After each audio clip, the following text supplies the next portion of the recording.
Hi friends, welcome to my channel. ఈరోజు recipe వచ్చేసి అంగన్వాడీలో ఇచ్చే బాలామృతం పిండితో బిస్కెట్స్ ఎలా తయారు చేసుకోవాలో చూడండి. హెల్తీగా ఇంకా టేస్టీగా ఇంట్లోనే చేసుకోండి.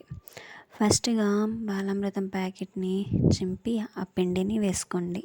ఎంత కావాలో సరిపడినంత వేసుకొని ఉండలు లేకుండా కలుపుకోవాలి. చిన్న చిన్న ఉండలు ఉంటాయి, అవన్నీ మ్యాష్ చేసేసి, ఆల్రెడీ పిండిలో పంచదార కలిపే ఉండిద్ది. ఒకవేళ టేస్ట్ చూసి ఇంకొంచెం పంచదార కావాలి అనుకుంటే వేసుకోండి, లేదు చాలు అనుకుంటే నో ప్రాబ్లం. కానీ పంచదార మాత్రం తక్కువగానే వేసుకోండి. తర్వాత కొంచెం కొంచెంగా వాటర్ వేసుకుంటూ పిండిని ముద్దగా చేస్తే ముద్ద అయ్యేలాగా కలుపుకోండి. ఆ తర్వాత గోధుమ పిండి, మనం ఈ బాలామృతం పిండి ఎంతైతే తీసుకున్నామో దానికి సగం గోధుమ పిండి తీసుకోండి.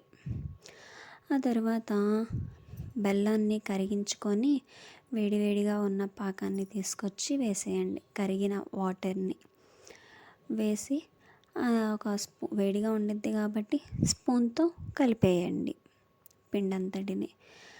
ఆ తర్వాత కొంచెం సేపు చల్లారనివ్వండి. చల్లారిన తర్వాత చేతితోనే కలిపేసుకోండి. కలుపుకొని ముద్ద. ఒకవేళ పిండి ఏమైనా లూజ్గా అని అనిపిస్తే గోధుమ పిండిని లైట్గా చల్లుకుంటూ కలిపేసుకోండి. చపాతీ ముద్ద ఎలా అయితే చేసుకుంటామో అలా ముద్దలాగా ఫామ్ అయ్యేలాగా చేసుకొని ఒక 4 to 5 బాల్స్ లాగా సరిపడా బాల్స్ని చేసేసుకోండి. అవి అయిన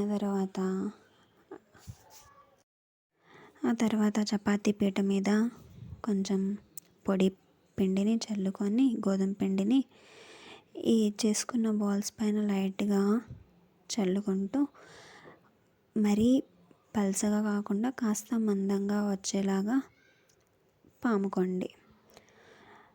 ఇంకా పాముకున్న వాటిని ఒక్కొక్కటిగా సపరేట్గా ఒక పేపర్లో కానీ ప్లేట్లో కానీ పెట్టేసుకోండి. మనకి ఏ షేప్ కావాలి అంటే ఆ షేప్లో కట్ చేసేసుకోండి. కట్ చేసుకొని పక్కన పెట్టేసుకోండి. ఇంకా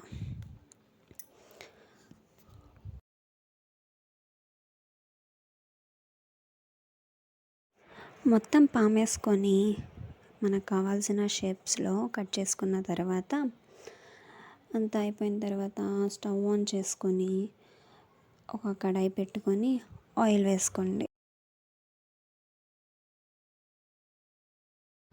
ఆయిల్ హీట్ అయిందో లేదో చూసుకోవడానికి కొంచెం పిండిని వేసుకొని, కలుపుకొని ఉన్న పిండిని వేసుకోండి. వేసుకొని చూసుకోండి. హీట్ అయిపోతే ఒక్కొక్కటిగా అందులో వేసేసి ఒక 2 minutes వరకు కదపకుండా ఉంచండి. తర్వాత లైట్గా ఫ్రై అయిపోతాయి. ఆ తర్వాత మెల్లిగా కదుపుకుంటూ తిప్పుకుంటూ గోల్డెన్ బ్రౌన్ కలర్ వచ్చే వరకు ఫ్రై చేసుకుంటూ ఉండండి. ఆ తర్వాత అన్నీ ఒక్కొక్కటిగా తీసేసి బౌల్లో వేసేసుకోండి. అంతే, అంగన్వాడీ పిండితో బిస్కెట్స్ రెడీ అయిపోయినట్టే. వీడియో నచ్చితే లైక్ చేయండి, ఒకసారి ట్రై చేసి కామెంట్ చేయండి ఎలా వచ్చాయో. Thank you for watching. Subscribe